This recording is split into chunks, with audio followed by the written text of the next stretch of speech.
সালাতে দোয়া কবুল হয়। সালাতে দোয়া কবুলের তিন জায়গা। একটা হচ্ছে তাকবীরে তাহরিমার পরে আমরা সানা পড়ি না, আমরা তো একটা পড়ি। আল্লাহর হাবিব সুন্নাহ এবং নফল নামাজে আরো পড়তেন সানা, ওই দোয়া কবুল হয়। দুই নম্বর জায়গা সালাতে সেজদায় পড়ে দোয়া করলে কবুল হয়। আকরাবু মা ইয়াকুনুল আবদু মির রাব্বিহি ওয়া হুয়া সাজিদ ফাকসিরু ফীহি দুআ। বান্দা যখন সেজদায় লুটিয়ে পড়ে, বান্দা আল্লাহর সবচেয়ে কাছে চলে যায়। তা কিন্তু বিশ্বনবী বলে, সেজদাটা তোমার রবের কুদরতি পায়ের উপরে পড়েছে। সেজদায় পড়ে দোয়া করেন। সালাম ফিরানোর আগে বিশ্বনবী দোয়া করতেন, লা ইউসাল্লিমান্না আহাদুকুম হাত্তা ইয়াতাআওয়াযা মিন আরবা'a।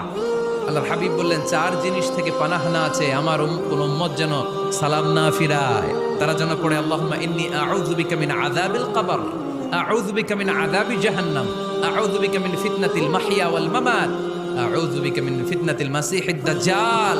আল্লাহ কবরের আযাব থেকে বাঁচাও, আল্লাহ জাহান্নামের আগুন থেকে বাঁচাও, আল্লাহ জীবন